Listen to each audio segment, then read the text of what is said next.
This is KGW News at Sunrise. Good morning and thank you for joining us on your Sunday. I'm China Green. This morning on Sunrise, potential hope in the Portland teachers strike, where things stand as we head into today's pivotal negotiation, which could decide if there's school on Monday. Plus, how did Small Business Saturday go?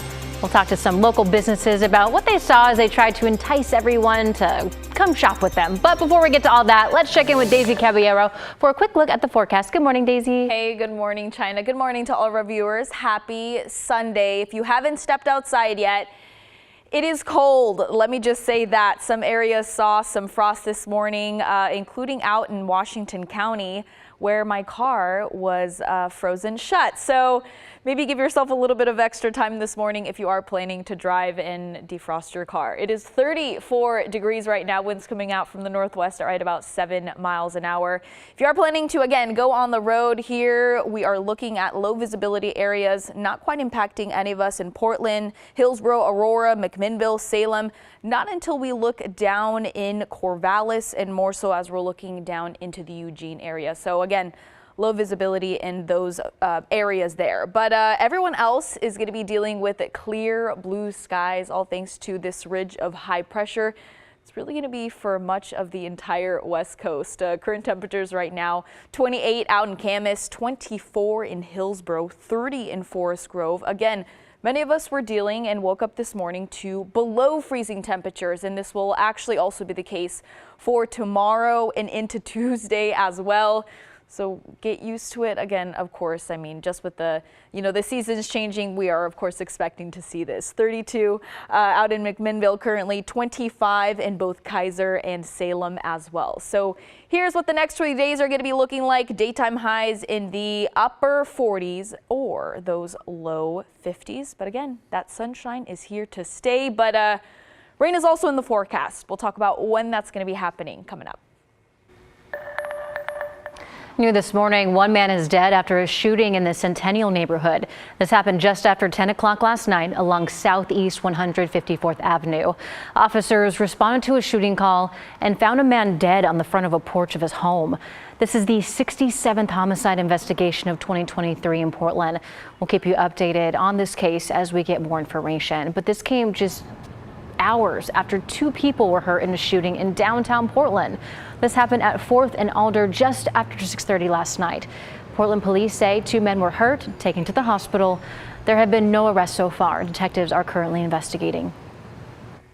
Portland police need your help finding whoever stole a statue from Southwest Portland Cemetery. Staff at a historic Riverview Cemetery on Taylor's Ferry Road say the Spanish War monument soldier disappeared over the Thanksgiving holiday.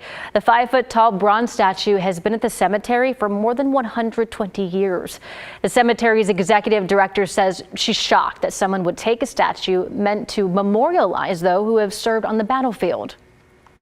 It's heartbreaking to see so little value placed on something that is placed purely to memorialize people who gave their lives, particularly our veterans. I know that's a population that Portland feels very strongly about, and I do as well. So it's very disappointing. If you have any information on the statue, call the Riverview Cemetery. Today could be a pivotal day in resolving the Portland teachers strike. The district and the union are still negotiating, but they are perhaps closer than they've ever been before. So we told you about some of this yesterday. The teachers union tell us that they've, quote, conceptually agreed to teacher workloads, classroom size thresholds, and student safety issues. However, the sticking point now is over compensation for a single workday that is being added in the 2024 school year. Portland Public Schools has scheduled 3 different potential board meeting times, 2 for today, 1 for Monday, to vote on a potential agreement here. Now, the district is required to give the public 24 hours notice ahead of board meetings. If they haven't reached a tentative agreement before the first time slot this afternoon, they'll cancel it and then move on to the next one. So far, students have missed 11 instructional days since the strike began November 1st. The holiday shopping season is here. A lot of us were out shopping yesterday for family and friends, helping out local stores on Small Business Saturday. Thomas Schultz has more. As the weather turns from crisp to cold, stores are busy. Oh, then we gotta go shopping. Yeah, that's a must-have. Helping shoppers find the perfect gifts. We did hire some new girls for the holiday season. Ashley Cheney is the store manager at Sloan, a Portland-based boutique. For them and other local shops, Small Business Saturday is pivotal. Staying local is just, I think that's what keeps, communities going. Other stores are busy too.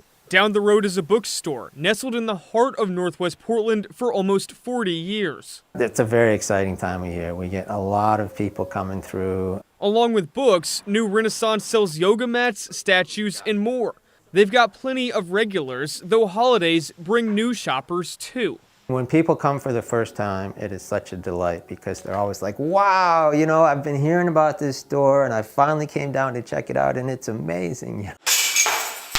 And across the river in St. John's, and there's a lot of small businesses around here that kind of have each other's back. Small Business Saturday helps support stores in their slowest season. It's huge, it's important. This is kind of what it feels more like during a summer day when the store is busy from open to close. St. John's Business District organized an ugly sweater event where shoppers can vote on ugly sweaters in window fronts, part of an idea to encourage local shopping. It's drawing people's attention to all the small businesses, which is really cool. Drawing attention to small businesses in bringing locals and tourists into longtime Portland shops. People from, Chicago, New York were coming into Sloan, which is local.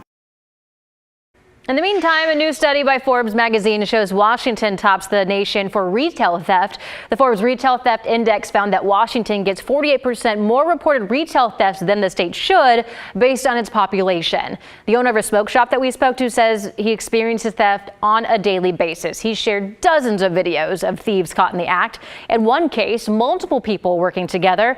He says the ranking comes as no surprise.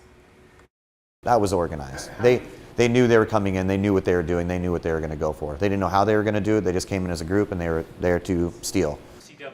In June of 2022, Attorney General Bob Ferguson announced the creation of a statewide retail crime theft task force, which filed its first prosecution just this week. A 33-year-old was charged in connection with 11 thefts where more than $50,000 of merchandise was stolen from Target stores.